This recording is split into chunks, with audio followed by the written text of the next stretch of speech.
Thanks for joining us for today's Bloomerang webinar, 7 Keys to Success in High-Stakes Asking. My name is Stephen Shattuck, and I'm the VP of Marketing here at Bloomerang, and I'll be moderating today's discussion. And today I'm just really excited to be joined by our very special guest today. He's our good friend, Kent Stroman. Hey there, Kent. Hi, Stephen. Thanks for being here. Thanks for taking an hour out of your day. For those of you who don't know Kent, Kent is just a really great speaker. He's a published author, and he's been in the nonprofit sector working since 1976. He's been involved in teaching, organizational leadership. He's impacted a lot of organizations with his passion for fundraising and all the tips that he's going to share with us today. And since then, he's actually launched his own consulting practice, which is called Stroman and Associates. They work in fundraising, board governance, strategic planning, and leadership development. They're just a great organization. They're a Bloomerang partner, and they're great friends of ours. So it's really a treat to have Kent here with us. I'm really excited. If you don't believe I am excited to have Kent, just ask anyone in his office. I have been absolutely hounding them, driving them crazy, I'm sure, trying to get Kent to join us because his presentation is really superb. He's a thought leader in the industry. And everyone listening now is really going to benefit from his teaching. So, Kent, thanks again for joining us. It's going to be a lot of fun. Oh, you're welcome, Stephen. I appreciate the opportunity.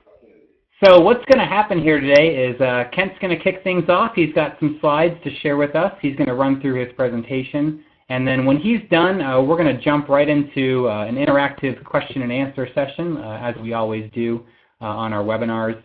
So if you hear anything that maybe you'd like explained further, elaborated on, or any general questions for Kent, please feel free to send those over through the chat window right there on your webinar screen. I'll see those, and I'll be fielding those to Kent during the Q&A session. So you've got a leading expert here in fundraising for the next hour. Please take advantage of it. Ask away, and we'll try to get to as many questions as we can before the 2 o'clock hour. So I'm not going to take any more time away. Kent, I'm going to hand it off to you to get us started. Well, thanks, Steve. And again, I appreciate the opportunity to connect with your audience, and thank you for that nice introduction. And as we get started today, again, our topic is 7 keys to success in high-stakes asking. And our focus really is on fundraising and what we would call major gift fundraising. But as we go along, I would just encourage everyone to think beyond that. All of us are involved in high-stakes asking. And take just a moment. When you think about high-stakes decision, what comes to mind? Maybe just pause and jot some notes down. I will tell you that when I think of high-stakes decisions, certainly the giving of gifts is big.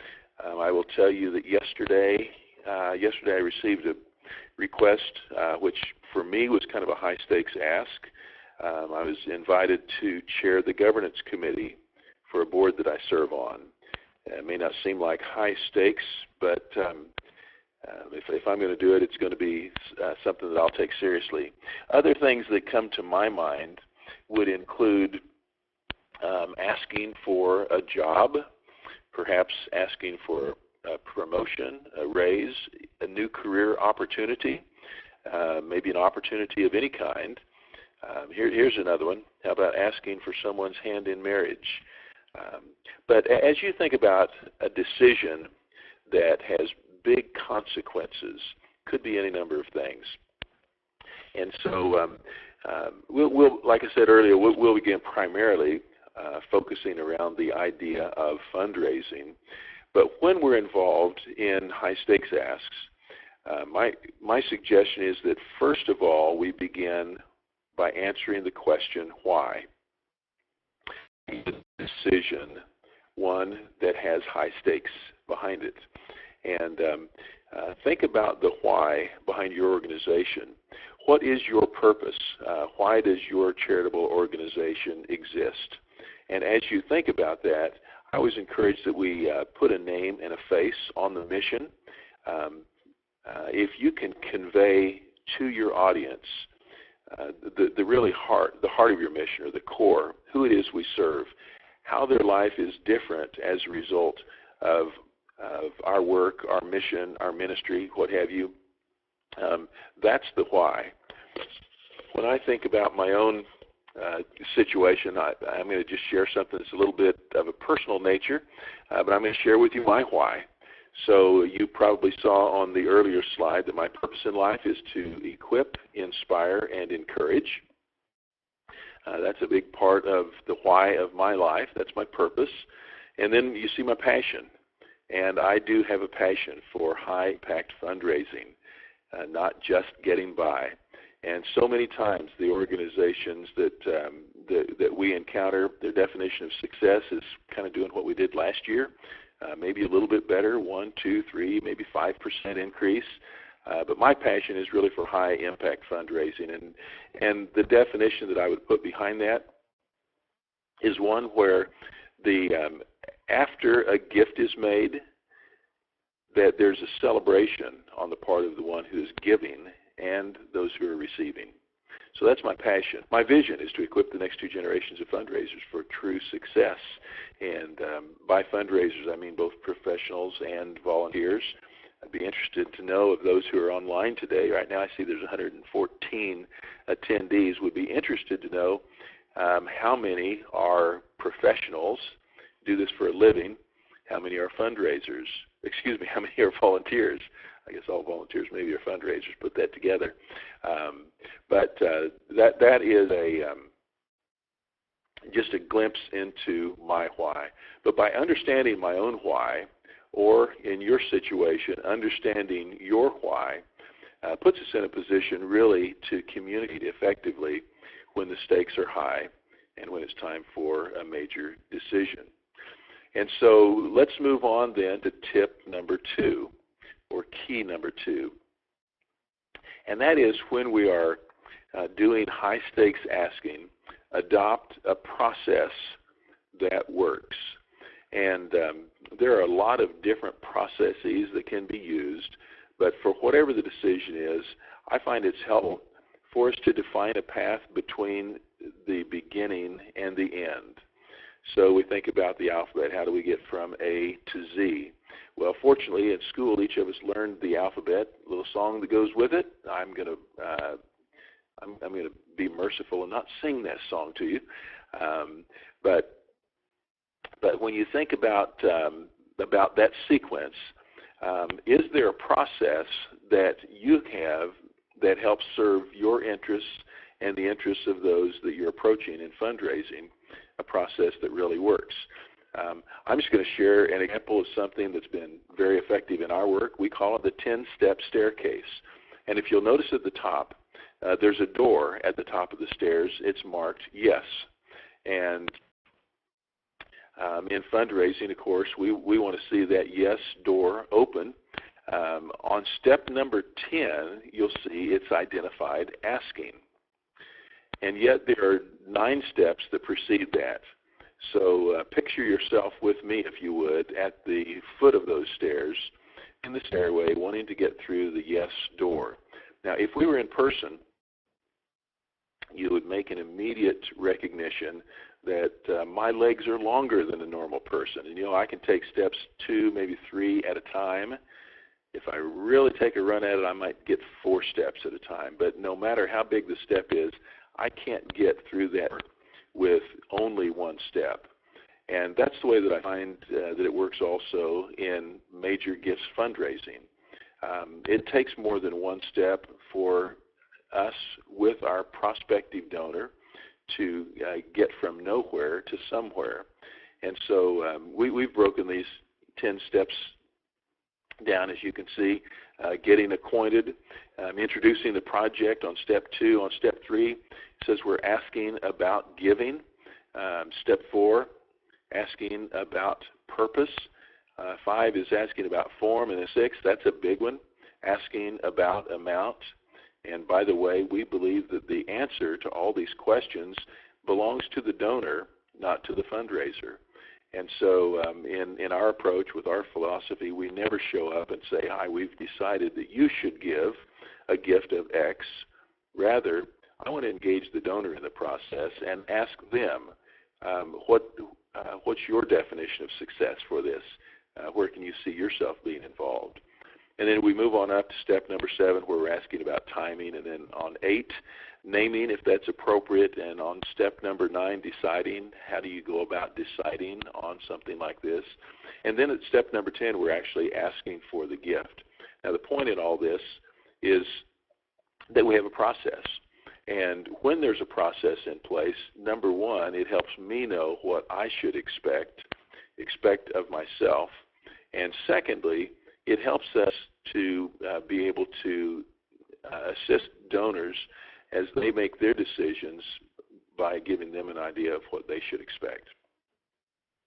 And actually, that kind of ties into what I'm going to point out as step number 3, and that is to learn how to ask.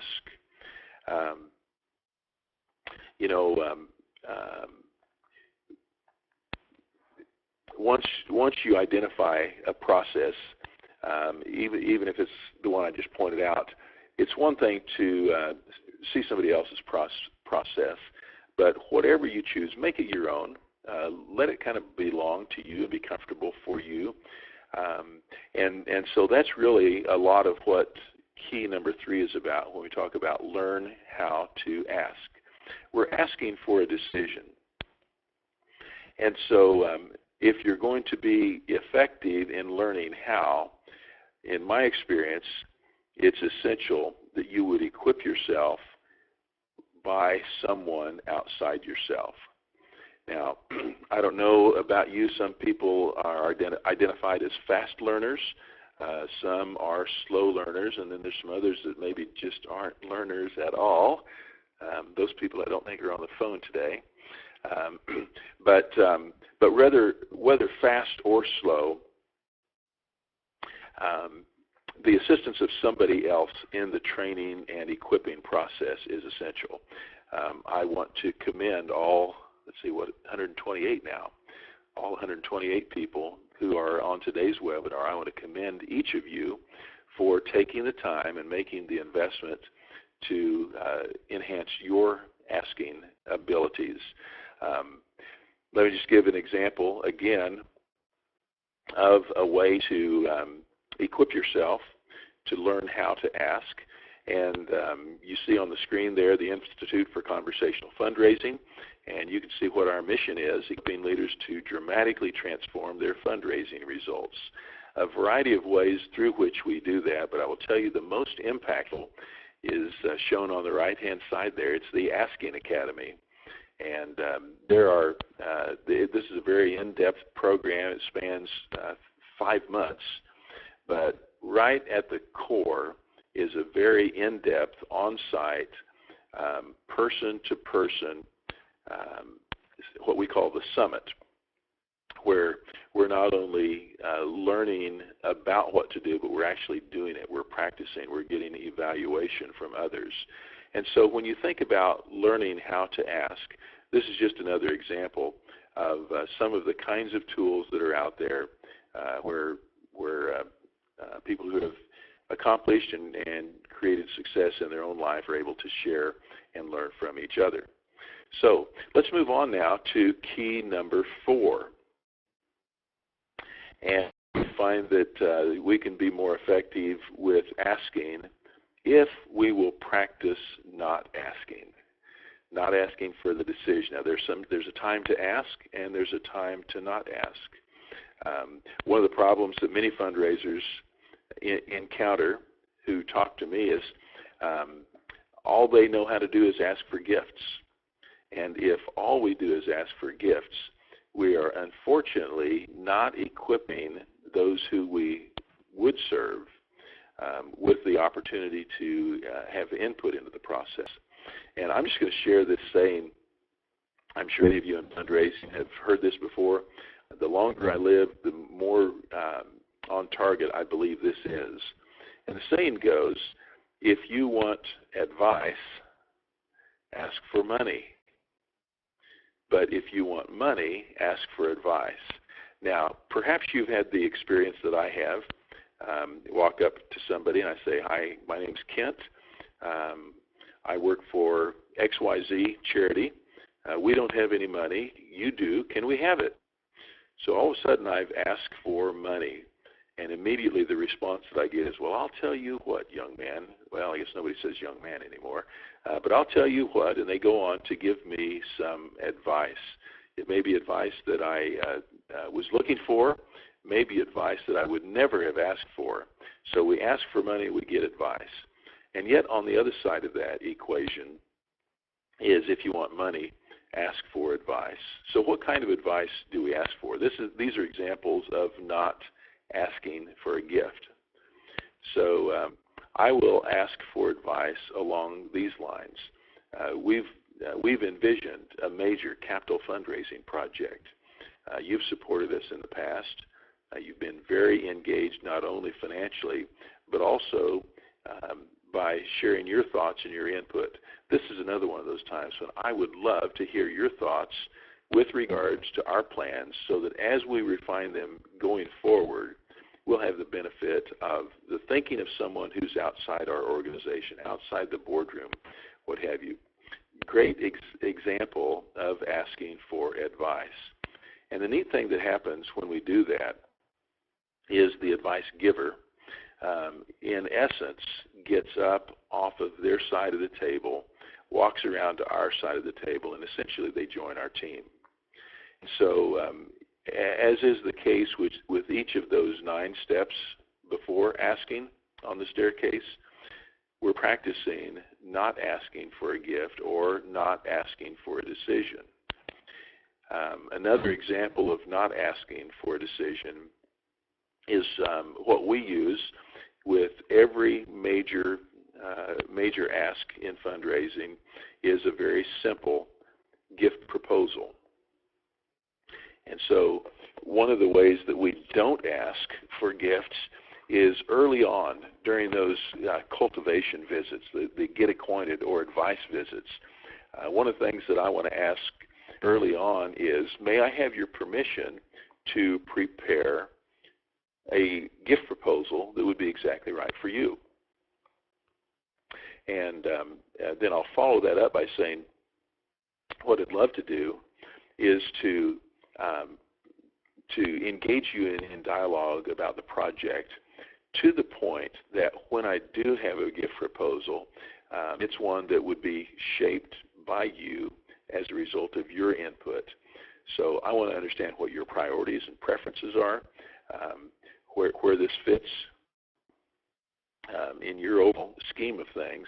And so again, this is an example of not asking for a gift.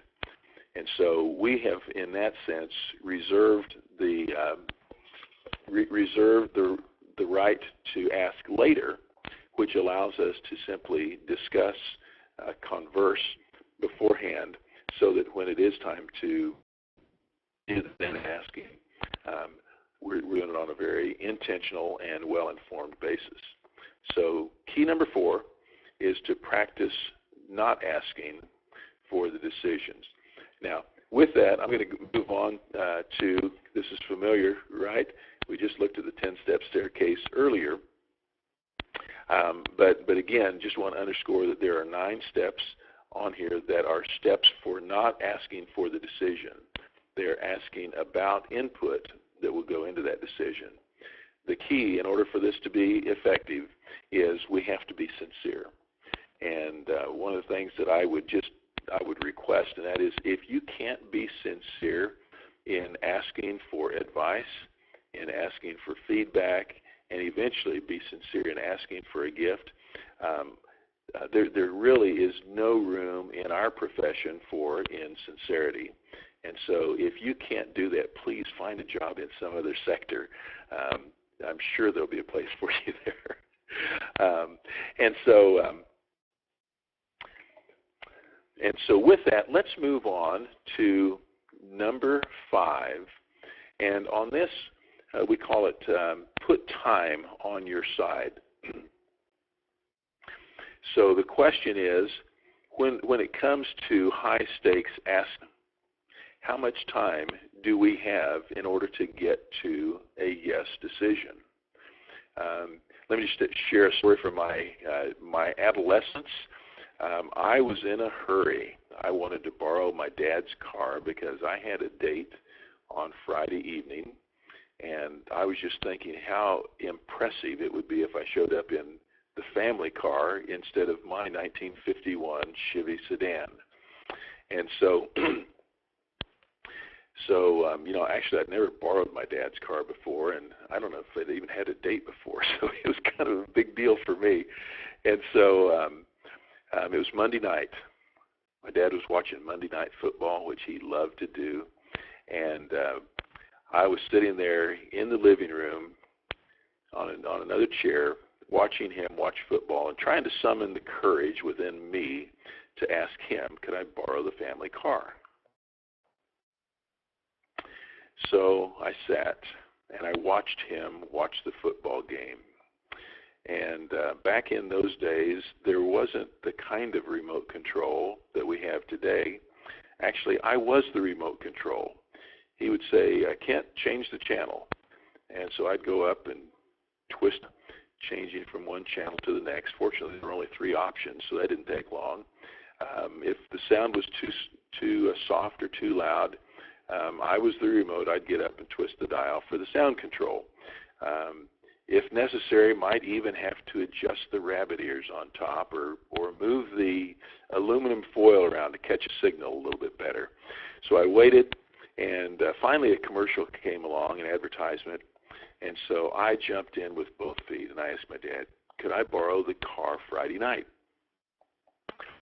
Well, I think the question probably took him as much by surprise as I would have expected.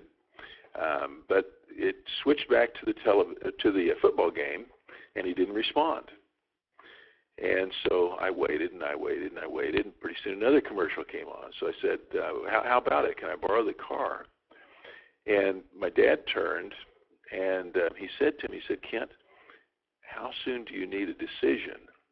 If you have to know right now, I can give you a quick decision. Well, there was something about the way he asked that question that gave me a clue that if I had to press too hard, too fast, that I could quickly get a no. And so I thought about it a little bit longer, and on the next commercial I said, I've got as much time as you need in order to get to yes. So I want to suggest that when it comes to fundraising, if we're in a big hurry, that we should anticipate either no answers to our gift proposals or to hear yes at minimal levels. So in order for us to be effective and put time on our side, there are 2 risks that we want to avoid. And I call these, number 1, the risk of early rejection, and number 2, the risk of early acceptance. So what is early rejection? Early rejection is where, again, prematurely, we're introduced to someone, we ask for a gift, and it's easy for them simply to say no. We've asked, they responded, and we're done, and they're done. And we hear no because they haven't come to a place where they're prepared to say yes. So one of the risks that we want to avoid is the risk of early rejection. Risk number 2 is the risk of early acceptance. And that's one where we make the ask too early and they say yes too early. Sure, here's a check, it's $1,000.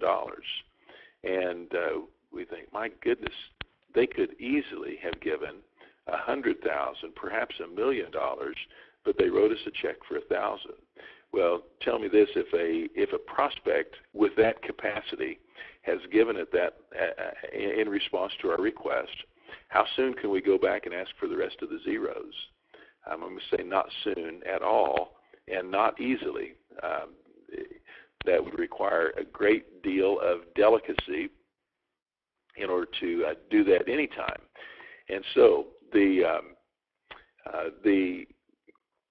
antidote, if you would, for these 2 risks, early rejection and early acceptance, is to find out the answer to this question: when is the right time for you to make a gift of major importance? It's a high-stakes ask, a high-stakes decision. Let's let the decider advise us when is the right time. And by doing that, we avoid the peril of either one of these two risks. So the companion that I would put with that is never ask a question of your prospective funder for which you're not prepared to receive either response. And if we had time, and perhaps we can do this on some other occasion, talk through the kinds of questions that would be asked on each of the steps going up the staircase. But when we understand the timing for the donor or the timing for the decider, it will help us know when is the right time that we should be asking. So key number 5, put time on your side. Is the decision urgent? Is it important? Is the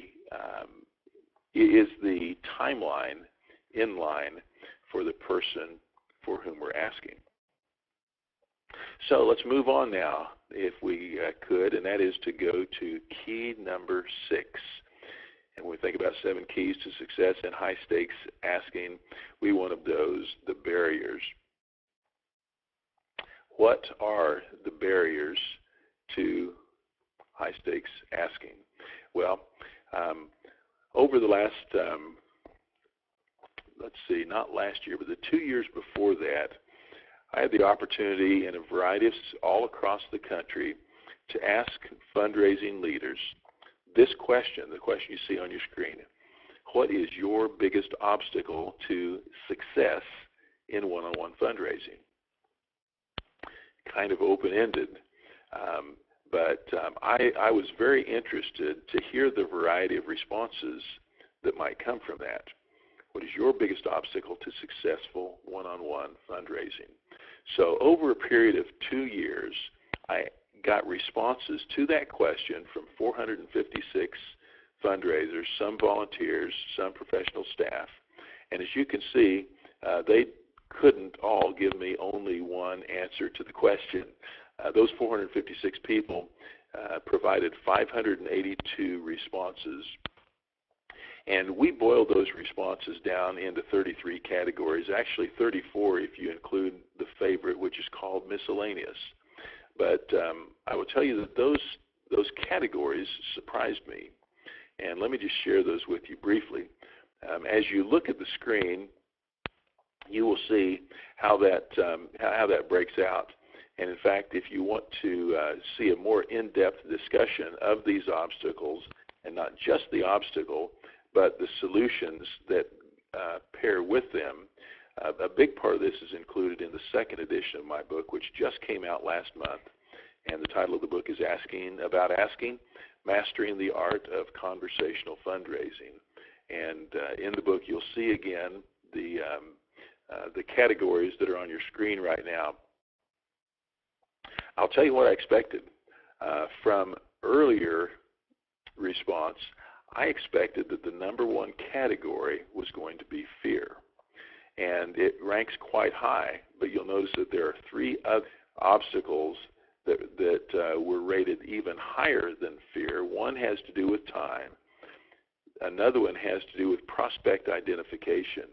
But the number one obstacle to one-on-one fundraising, as you can see at the very top, is what's called difficulty getting in.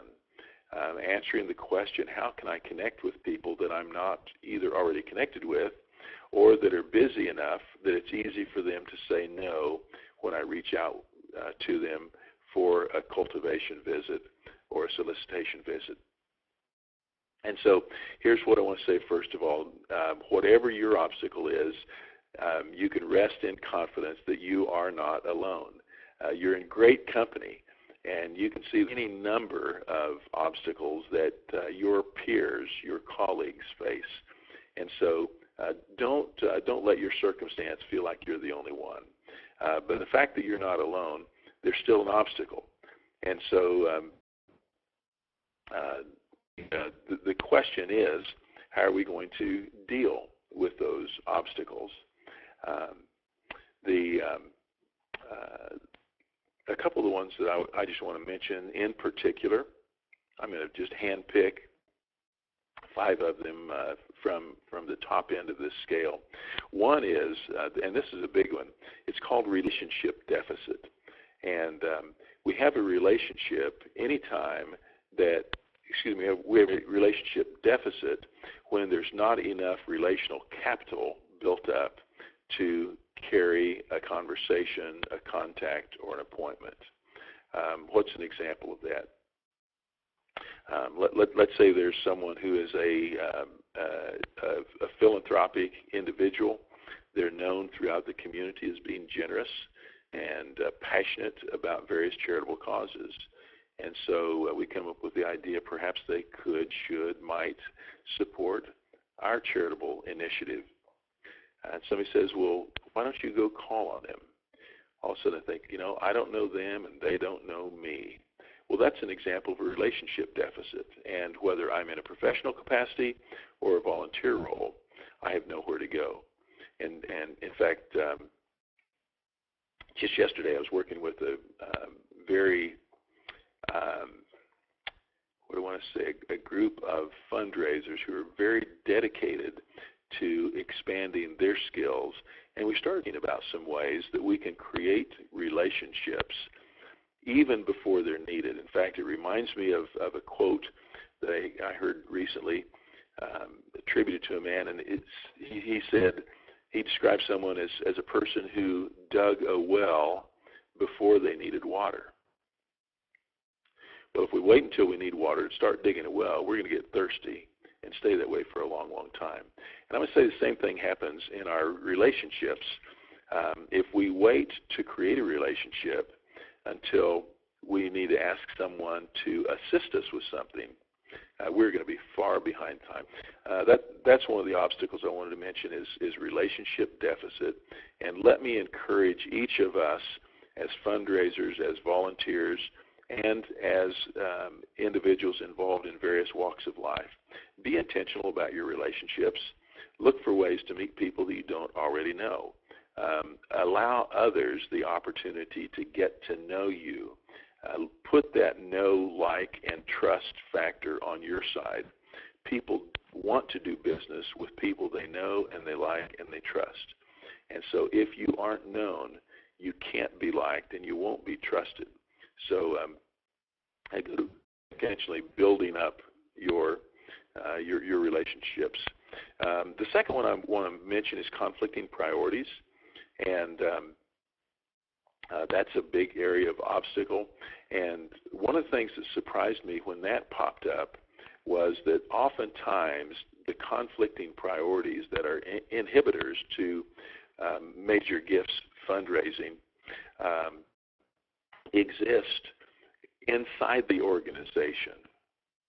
So we've got one person raising money for scholarships, someone else raising money for the new athletic stadium, somebody else raising money for the classroom building.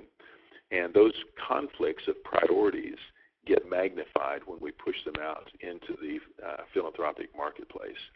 A huge obstacle. Here's obstacle number 3, and it's mindset. I wish we had time to fully exhaust this one, but mindset as an obstacle to fundraising, in essence, boils down to this. It's a predetermined conviction that someone couldn't, wouldn't, shouldn't support our project. So I go out to my friend Elizabeth, and I'm going to ask her for a contribution, and I approach it from the standpoint, Elizabeth, you wouldn't want to support our project with a gift, would you? And immediately her head is shaking no. She's simply agreeing with me. Well, usually we don't come right out and say it that way, but we don't, either we don't have a conviction or a passion in favor of the project, or we constrain ourselves. We don't reveal that passion. And so our mindset in and of itself becomes a detriment. One of the things we can do in this area is what we mentioned before, and that's to put a name and a face on the mission. And as we do, then it gives us an opportunity to share that story with someone else, talk about the circumstances, the unfortunate circumstances that exist before we come to the party, how we serve people in need, how their life is different as a result. When we do that, we're able to share a positive mindset, and it will be easy for others to kind of get on board with whatever the project is. The fourth one I'll mention is fear, and I touched on that before. But essentially, we are either fearing failure, fearing rejection, fearing that we're going to hear the word no. And one of the best ways that we have to deal with fear is to, get out of the business of asking questions that generate fear.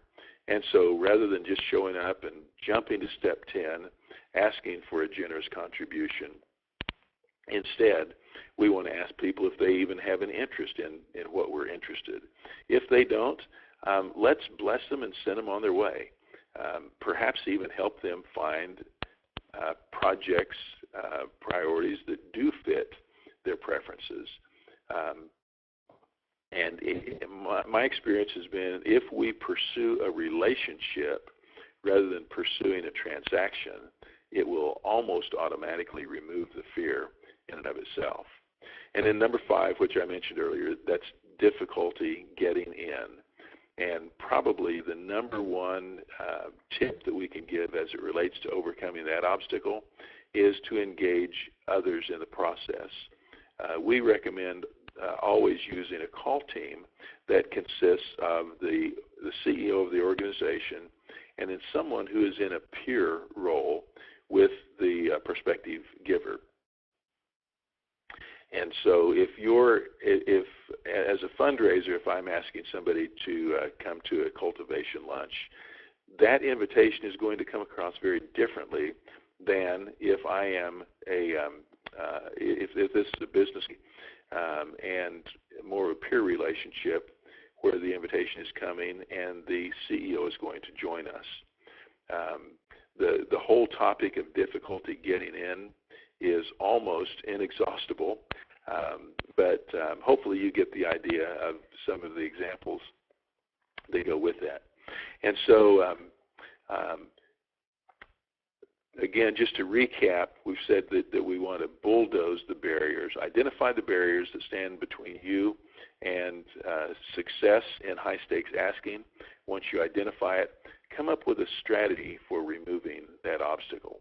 And if you ever feel like you're stuck, I'll just share this quote with you, and that is, wherever you are, your location becomes your destination only if you stop moving. So don't stop moving. And again, commend you for being involved with professional development opportunities like you are today. And here is key number 7, and that is to celebrate your success. Too often I encounter people who they work hard, they achieve success, and then they ignore it and go on to working hard. When there is a successful conclusion, celebrate it. Give yourself permission to feel good about, yes, you've worked hard. Your donor has placed themselves in the process. They've invested energy and time as well as money. Let's find an appropriate way to celebrate the result. Let me just tell you that yesterday afternoon, a client, and I wasn't able to take the call, so they left a message which I was thrilled to receive, and that is that they had made a solicitation call earlier this week, and the result was they received a gift commitment which will span several years, but it's $1.6 million. Now, I haven't seen or heard the party yet that goes with that, but I think it's time for a celebration. Wouldn't you agree? And so celebrate your success. Give yourself permission to feel good about yes. And here's another reminder. You've all heard the story of a turtle on a fence post. And there's a quote that says, anytime you see a turtle on top of a fence post, you know he had some help getting there. And whenever we see success in our fundraising efforts, it's never a single-handed thing. I don't know if Stephen mentioned this, but I had background in higher education, and I was in a university setting for 25 years. When we received those large gifts and when there was time for a celebration, I always looked for an opportunity to incorporate the faculty and other staff members, the administration, into that, because the only way someone would make a contribution to an institution of higher learning is if they have confidence that what's taking place in the classroom is effective, that it's worthy. And that can only happen by the dedication of the faculty. And so, again, when we have that celebration, realize you may be sitting on top of the fence post, but you didn't put yourself there. It took a lot of other resources to get you to that particular point. So celebrate. Don't do it alone. And as we wrap up the what shall I call this, the monologue part of today's webinar, I want to share my top tip, and that is just ask. I think a lot of times it's easy for us to become paralyzed. We're going to wait until everything is perfectly in place, and then we'll make our request. Well, let me give you a simple mathematical formula here. First of all, start off with a healthy degree of curiosity. And then add to that some good old-fashioned courage, and the result will be a bold ask. A bold ask. And so whatever that high-stakes decision is, let me just give you this encouragement. If you would, a thumb in the back, just ask. And as we wrap up, I just want to share this thought, and that is that in essence, all of us are leading from some role of, or we're raising funds in some kind of a leadership role. And I want to just circle back around to what I mentioned earlier, and that is the second edition, recently released, Asking About Asking.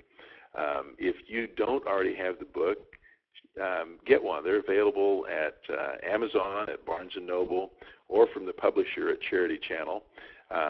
And consider maybe equipping those around you, other staff members, board members, other volunteers, providing them with their own copy.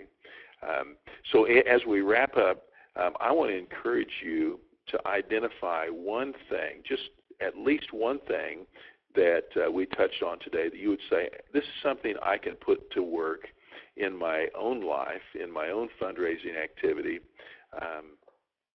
This is something that I could do even today. And take that one thing, put it to work, and allow it to work for you.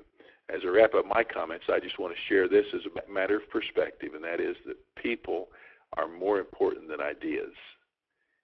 Be attentive to your people. Ideas are more important than things.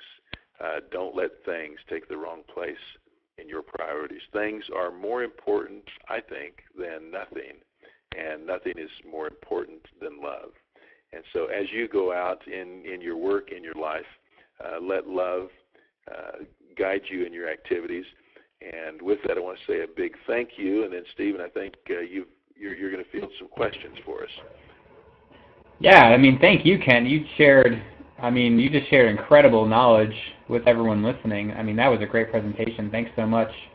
Yeah, we've got about 10 minutes left for Q&A. I know there were some questions that came through while Kent was presenting, but if you were maybe waiting on a question or trying to think of something, please don't be shy about sending those through the chat box there. We'll answer as many as we can over the next 10 or 12 minutes. And like I said before, you've got Ken on the line. He is a renowned expert. Don't let this opportunity go by. Ask him anything, and we'll share some of his knowledge with you. But Ken, I'm just going to roll through some questions that have already been asked to get started. And I think that tips number 3 and 4 really got people's juices flowing. Kelly here was asking, at what point in the process do you not ask? So when do you ask for the advice? Do you set a first meeting with a potential donor to ask for that advice, or does that come in later meetings? What's kind of the chronology look like, when you attempt to do that? Yeah, so good question, and that was Kelly, right? Yeah, Kelly. So here's what I'd say about that, Kelly. First of all, the learning how to not ask is how to not ask for the decision, and in this case, not ask for the gift. And so essentially, step 10 is asking for the gift. Everything leading up to that is not asking for the gift, but it is asking. It's asking for advice, for input, for insight.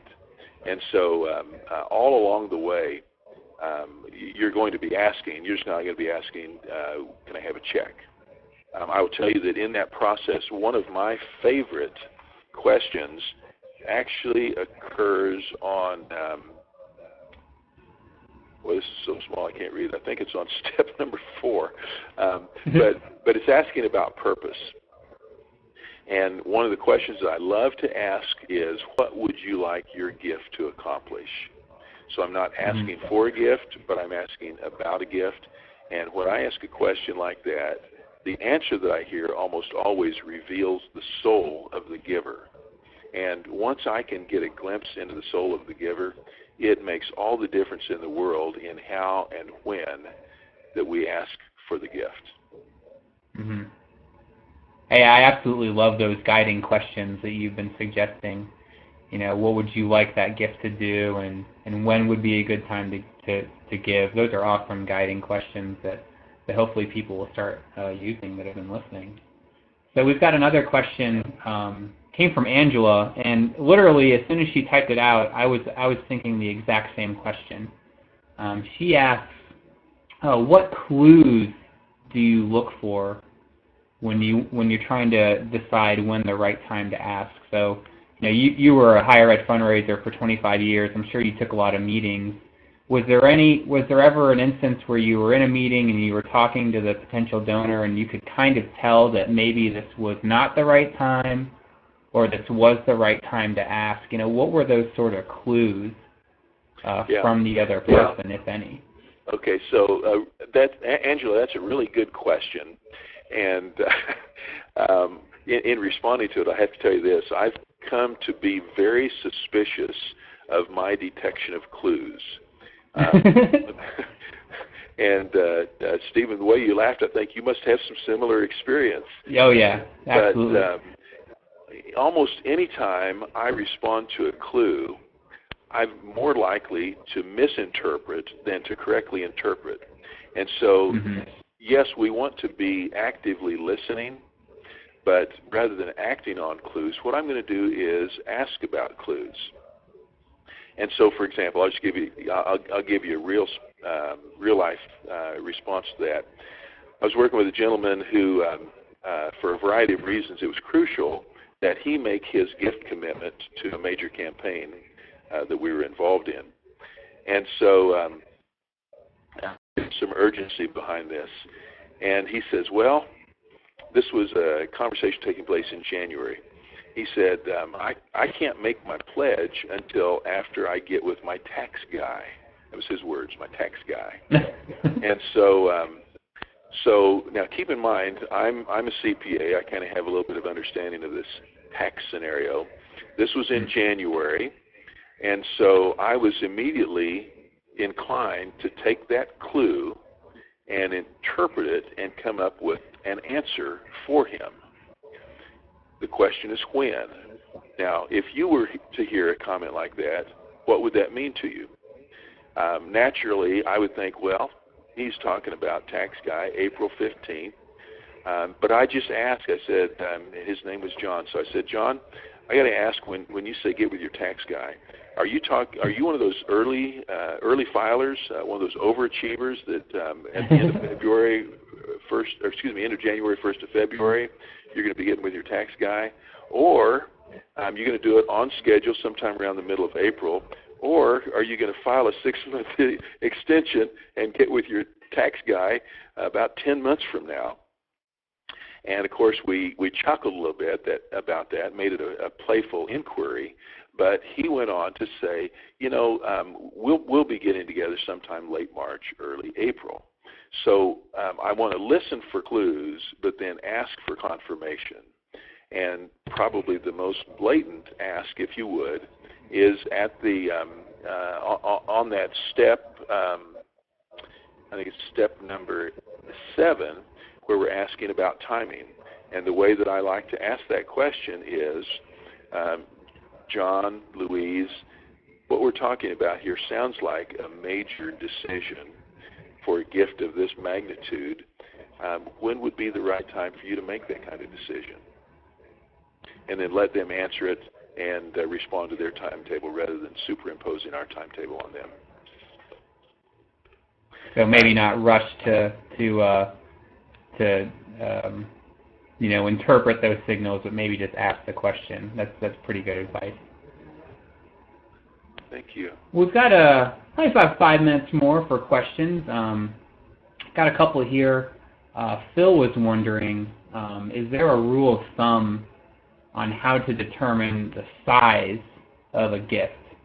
And I know you talked about not asking too early and possibly shortchanging yourself, but how do you decide how many zeros to add on to the end of that amount?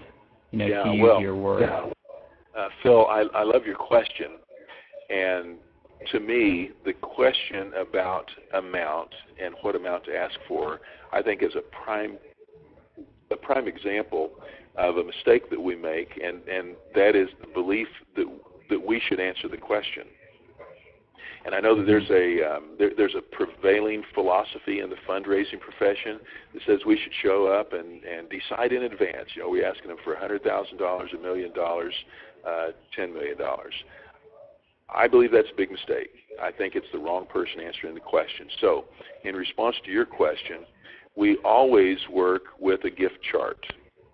And regardless of the size of the project, whether you're raising $1,000 for support for your mission trip personally, or whether you're raising $100 million for the major capital campaign, I believe it's essential for us to have a gift chart for a couple of reasons. The first one is so that we know what we're looking for. Is the top gift that's necessary to make our project successful, is it $1,000, $10,000, $100,000, $1 million? What is it? So number one, it's valuable to us, so it helps us know what we're looking for. Number two, it's valuable for the prospects, for the donors, so that they know what we're looking for. So once we have that gift chart, I share that with every high-stakes decider that I'm visiting with. And I'm just going to use the example of $10 million. If we're seeking to raise $10 million, I'll put that gift chart in front of them and say something like this. We realize that if we're going to succeed in a project of this magnitude, it's going to result from a very small number of very large gifts and a large number of gifts that are smaller. At the top of that chart, we're going to have a gift that's someplace in the $1.5 to $2 million range. And by sharing the gift chart, it helps define for the giver what we're looking for. And so I'll follow that up with a question: what range of gifts should we be talking about at the appropriate time? And then that's going to allow them to identify a range. And within that range, then I want to ask this question: how will you decide? And so, again, back to your question, Phil, rule of thumb, how to determine the size, and that is determine the size of gifts that the project requires to succeed, and then put that solution in front of our donors and let them tell us what they want to be asked for. Great. We've got about 5 minutes left. I think we'll take maybe one or two more questions. I know we're not going to get to all of them, but we're going to share some of Kent's contact info. He's pretty active on social media, and I'm sure he wouldn't mind asking answering any questions that we didn't get to. That being said, we've got a question here from Aaron, and Aaron's wondering, how can you pose a time-sensitive ask to someone who seems perpetually busy? So, maybe you get that meeting and you're not going to get another shot at this person ever again. How would you deal with that issue, Ken? Someone that maybe crunched for time and you got one chance to ask and that's it. What would you do in that kind of situation? Okay, excellent. So, Aaron, I appreciate your question. And the thing that I'm going to do first is gravitate back towards the most highly effective approach, which is a written gift proposal. And so if I think I have only one meeting, the question that I'm going to ask early on is that same question we said earlier is, may I have your permission to prepare a gift proposal that's exactly right for you. And if they say, well, that's why I wanted to meet with you today, then I better have done some preparation with that in mind. And frankly, we work with a very compact outline of a gift proposal that, if necessary, you're going to fill in about 6 blanks, and you're going to have that proposal. And so you may have to do that on the fly, but I'm still going to ask, may I get you a proposal?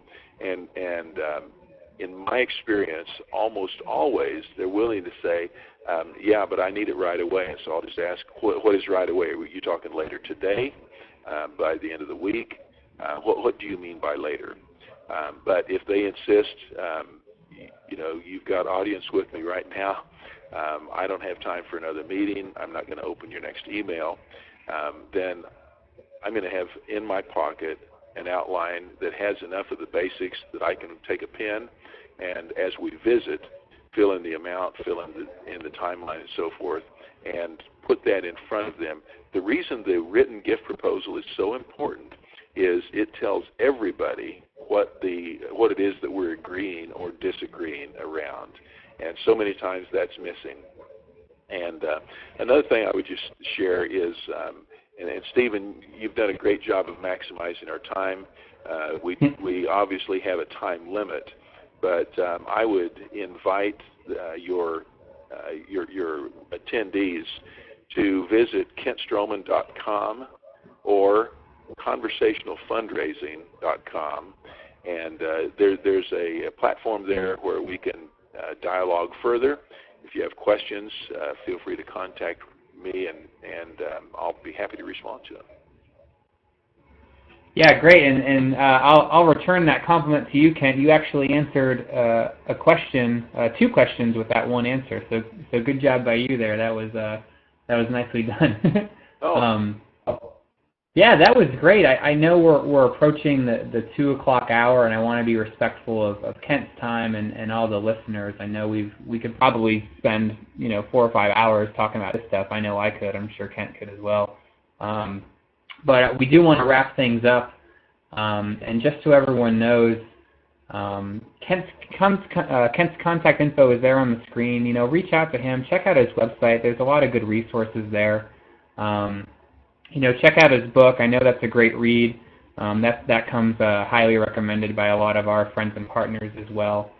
And Kent, I'll give you the final word here if you want to tell folks, any additional information about how they can find out about you. I know you mentioned the Institute and the Asking Academy in your website, but any additional tips for reaching out to you? The only thing I would say, and I'm kind of embarrassed now as I look at the slide that you have on the screen, which I gave you, is that doesn't include the most recent edition in Contact, which is kentstroman.com. So feel free to use any of those other avenues, or go straight to my personal website and blog, and I would love to connect through any of those avenues. Great. Well, thanks, Kent. That was great. We've got a lot of positive feedback in the chat room. Hopefully all you folks enjoyed this as much as I did. I certainly learned a lot. And as you exit the webinar today, you're going to be sent to a little survey. Please share your thoughts with me. I'll get those results. I'm always looking to improve the Bloomerang webinars here, so don't be shy. You won't hurt my feelings with any comments. Let me know what you thought, what you liked, what you didn't like, and that'll help me out a lot as well. So I'll say thanks in advance for those of you who choose to fill that out. We do these webinars once a week. We've got an excellent slate here in March.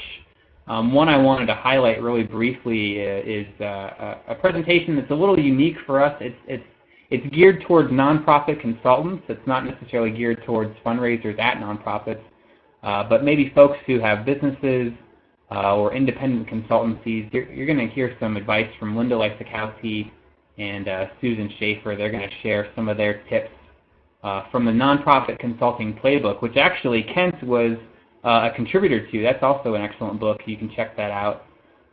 He shared his knowledge in that book as well. So if that interests you, check out that webinar. You can see all of our other webinars. right there on our page for March. We're going to be joined by Donor Search. We're going to be joined by a CPA firm who's going to share some financial tips for nonprofits. So check that out. You might find something you're interested in there. And just some final housekeeping. I will be sending out Kent's slides as well as a video recording of the whole presentation. So if you wanted to maybe watch it again or check out some of his slides at your leisure, you can do that. So look for an email from me later this afternoon, possibly tomorrow morning, depending on how much YouTube cooperates with me. It's usually pretty kind to me, so I should be able to get that out today. So since it's 2 o'clock, I'll say a final thanks to Kent. Kent, this was great. Thanks a lot for sharing an hour of your time, sharing your knowledge. It was a lot of fun. You're welcome. You made it easy, Stephen. Thank you. All right, and thanks to all of you who joined us, who took an hour out of your day. And we'll talk to you soon. So thanks again. Have a great afternoon and a great week.